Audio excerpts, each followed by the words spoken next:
ukuhlala nawe kulolu hlelo lwethu elithiwa impilo ecicikmayo. Make it a point ukuthi njengoba usuhlezi kulolu hlelo uyahlala belibukela kuze kube sekugcineni ngoba sifuna ukuthandaza nawe uma luphela lolu hlelo. Hlala ke enjoye uNkulunkulu wethu uJehova Masumasu. When you look at John saying you shall know the truth and the truth will set you free. And the question is, which one is the truth? What is the truth? And who is the truth? And then the answer is Jesus is the truth. So, but how many believers in Jesus, or how many Christians who are Christians yet they are living in bondage?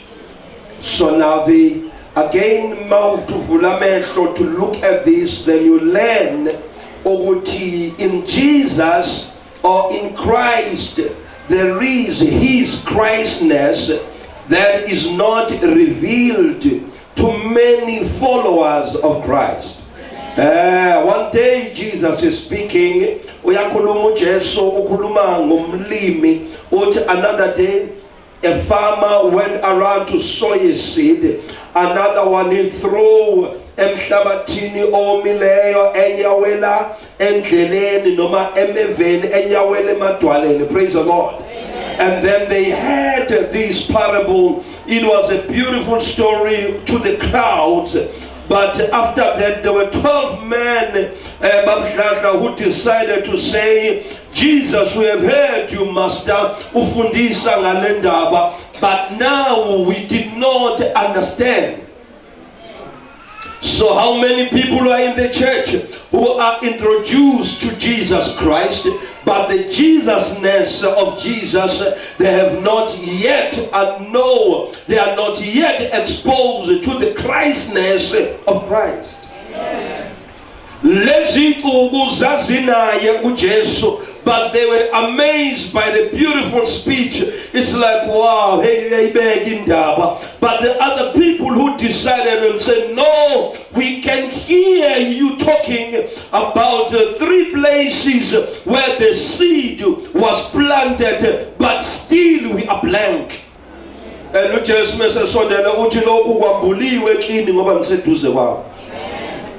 but kulaba abanye kuyohlale kumzekeliso, kulaba abanye it'll always remain in the parable, because there are people who are satisfied of singing the songs even that they do not know the meaning of the song. Amen.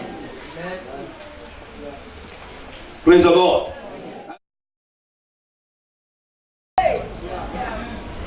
Amen. So now I want us to look at these things today, and then we praise Kotuga. What makes others to win while others are busy failing?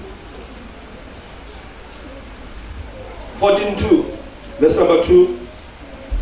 Let's start from verse number 2. 2 Chronicles chapter 14. Let's go. Verse number 2. Uasa wenza okuhle nokulungile emehlweni kaJehova uNkulunkulu wakhe. Wawasusa ama-althare alezizwe nezindawo eziphakemeyo. Wazibhidliza izinsika. Wabagawula o-Ashera. Okay. Asa wenza okuhle emehlweni kabani? kaJehova uNkulunkulu kabani wakhe. Go back there. Yena wenza okuhle wasenzani? Uasa wenza okuhle nokulungile emehlweni kaJehova uNkulunkulu wakhe. Wawasusa ama-althare abezizwe nezindawo eziphakemeyo. Wazibhidliza izinsika. Wabagawula o-Ashera. Praise the Lord. Amen. Number 1, when Asa took over as a king, he decided to remove the foreign altars along Kamalengos. Indawo beyiphakanyisiwe zimiselwe ukhonza abanye onkulunkulu, wenza sure ukuthi when I come to throne or to power, I will remove the altars of the foreign gods. Alibonga igama lenkosi. So which means Asa was a man who was observing the covenant with God. Umuntu owafunisisa isivumelwano, uqinisa isivumelwano sakhe noNkulunkulu before awubuse umhlambi kaNkulunkulu. Ayibonga imvalo. So when you want to walk with God, you must make it a point ukuthi you find those things ezingamthokozisa ubani. Thole lama altar emndenini wakini nasempilweni yakho angavumelani noma anomdonsiswano phakathi kokhonza kwakho uNkulunkulu kanye nawoThixwana. Funa uqhubeke uyikhandle uzubalela abazalwane iminyaka ukuthi sengina 5 years kodwa akukho lutho njani. Other kings, they came, they failed, babefika bahluleke. But when Asa came on and he said, I want to make it a point ukuthi uNkulunkulu Jehova uNkulunkulu yena yedwa in this nation. Altar for the Lord, and wenza izindlela zakho noNkulunkulu iqonde, uNkulunkulu ukunikeza yini ukuphumula. Izimbi akade bezilwa abanye yena wangazenza njani? Wangazi zangababikho isikhathi sezimpi while everybody is fighting. Why? Because he had sought out and we have set up an order of worship. There is no other God that will be worshipped in this nation. Ama altare akade sinengiso sengwenze njani sengwasusile ngawagawula and I throw them away. And ngathi ngiyamuzwa esho njengoJoshua athi uma kube emehlweni ukumkhonza uJehova khethani namhlanje ukuthi ubani eniyakumkhonza mina nendlu. Somebody talk to me in this place. Hallelujah. So which means if you want to conquer and if you want to live a victorious life with this God, there is a work that you have to do. Hayi uzongisusela. Akasuselani. Umayisusela. Every altar that is set before you, you have a mandate to do what? To break it and set up another altar. Then your peace will come.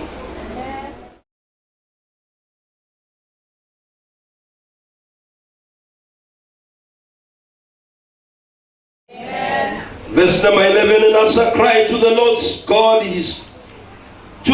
his God, oh Lord, there is none beside you to help. And it makes no difference to you whether the one you help is mighty or powerless. Help us, O Lord, our God, for we rely on you, and we go against this multitude. In your name, O Lord, you are God. Let no man prevail against you. Amen. And now, isikhathi sika-Asa sokuhlasela wenza njani? Uthatha impi akayenzi eyakhe. Come on, talk to me. Impi uthatha uyenze kabani? EkaNkulunkulu. Uyambona yini? And abanye bake bajuluka ubala. But yena uthatha impi uyenze kabani? EkaNkulunkulu. Uthi wena uNkulunkulu awenziwa njani? Awuhlulwa. Uyayibona? But ngamthanda verse number 11 mekala, and Asa cried to God for help. Wakhala kuNkulunkulu ekhalela ini? Somebody say, help me God. Help me God. Say, God my helper. God my helper. Say, Jehovah my helper, my helper. Jehovah my helper. That is a God. I want to talk to you for 5 minutes. And then we pray the God that helps. Alibonga igama lenkosi. Uthi Asa sisize uNkulunkulu ngokuba wena awukhathaleki ukuthi awunandaba noma usiza onamandla noma usiza obuthakathaka. bangaka abantu abatheme beyibona besemandleni bakhohlwa uNkulunkulu. But today we hear a man who is strong and successful and say, Jehovah, though I'm in a position of making it, but still I need your help. Albongi igama lenkosi. That's why David chapter 20 at abanye bathemba enqoleni, abanye bathemba emahashini, but ithemba lethu likuJehova uNkulunkulu wethu. Lalela mntawethu, I don't care ukuthi bakubuke bacategorize, bathi omuhle kanje akadingi usizo, ofunde kanje akadingi usizo, osebenza kahle kanje akadingi usizo. But namhlanje I'm here to say to you, rise up like Asa and say, Jehovah, help me. I need your help in my situation.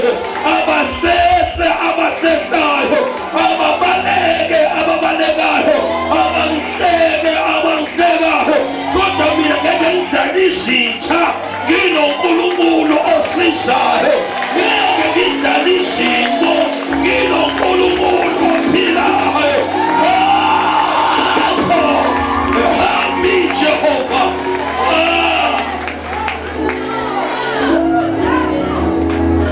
Ngisize Nkosi, ngoba wena awunanda nokuthi ocela usizo kuwena ufunde kangakanani.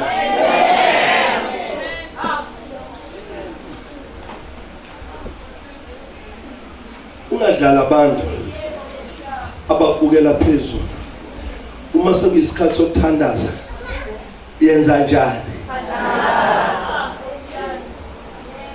Ngoba uzohlangana nabantu abazokwenza uyibone wena sengathi uNkulunkulu awumdingi. Angazi noma ngikhuluma nabantu abaright empilweni. Nokunabantu abanganqeni ukukwenza ngoba bebona sengathi impilo yakho iyaphumelela. Mase bekwenze wena uyibone uyiposition yokuthi uNkulunkulu anjani. Bangaka bethu thina esishumayelayo abalimele baphela bahamba bayaqhuka babhubhile, banegama lokuthi bayaphila kanti kade ngoba benzwa abantu ukuthi babukeke sengathi bona uNkulunkulu abamenze njani. Somebody say, help me God. Say, help me Jehovah. Uasa uthi Nkosi, wena Jehova awunandaba. Uma umuntu ocela usizo umenza njani? Uyamsiza even enamandla, umsiza ukuthi anqobe ongenawo amandla.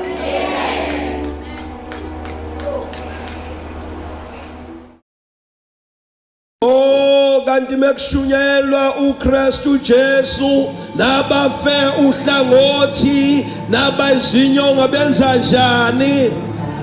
Hayibo memeze ebusuku abantu abayizishosha nabafe inhlangothi uma kushunyelwa uKristu Jesu benza njani?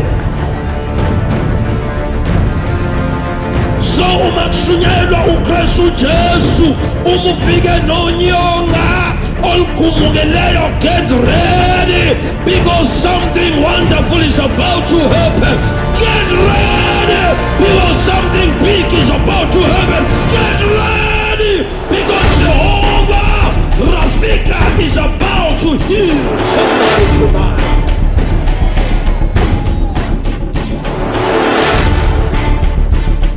Until the Lord remembers you, I lift up my hand to Jehovah.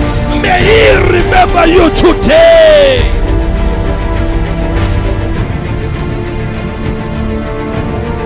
uNkulunkulu obenze njani wamkhumbula. Hallelujah. Somebody say, remember me, Lord. Say it again, ngikhumbule Jesu. Owanda ngizwe Nkosi uNkulunkulu ayibize ngomhlobo wakhe, egama lawo lithiwa nguDavide, ethi ekuhluphekeni kwami angithandazanga, angisilanga ukudla, ekuhlupheka mama ngakhala kuJehova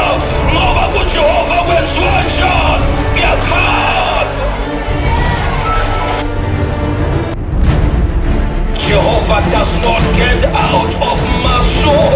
He is Jehovah, my soul. When he had performed another one, the devil will think that I am done. He's done, but he does not know that my God is Jehovah.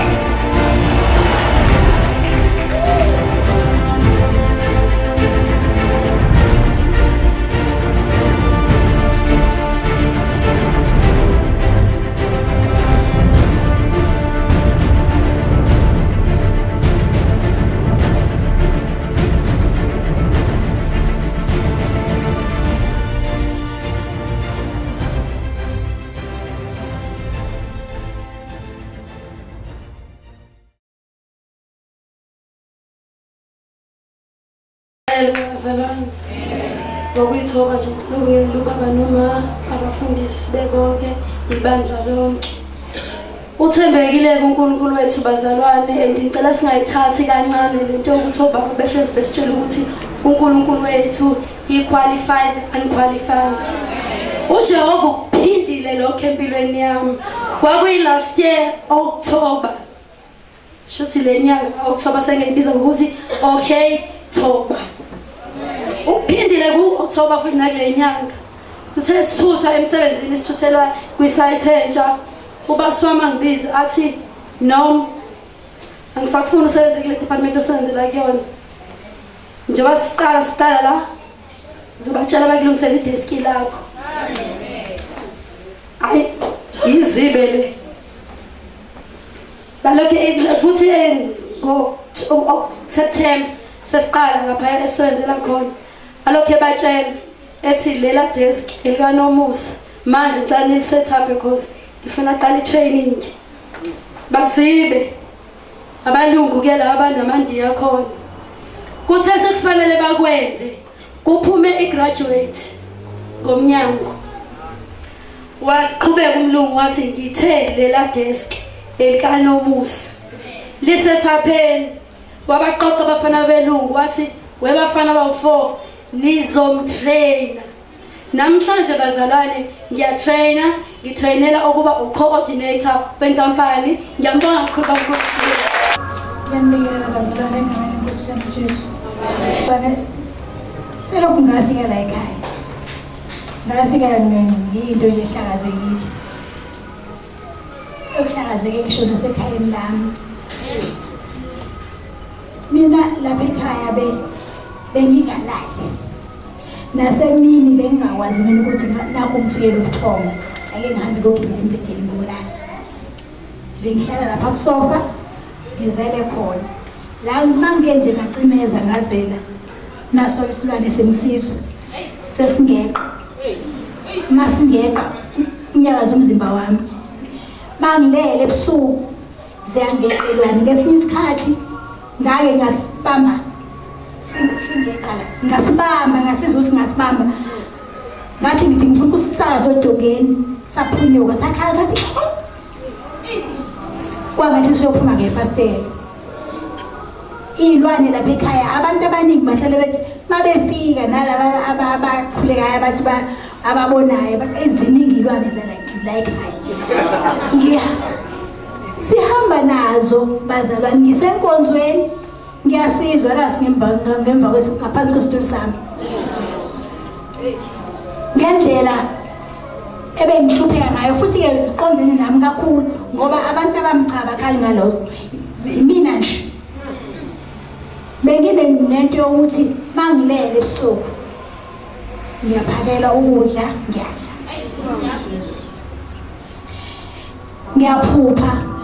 ngiphupha yabona umuntu make washona nje endaweni sekufanele ngimphuphe mina kodwa since ngibelesele ukuza la ekhaya nasendlini kuyaqhuma bazalwane qhuma ngala qhuma lapha phansi kwamatafula kuyaqhuma qhuma yonke indawo nje kodwa ukubelesela kwami ukuza la ekhaya akube lokuthula emzini wami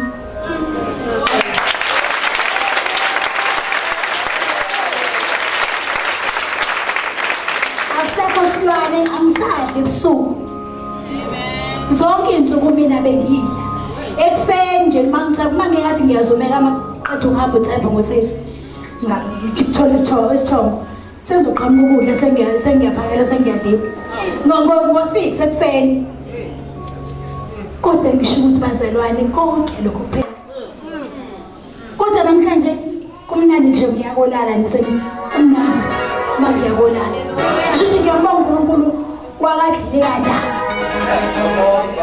ngiyambonga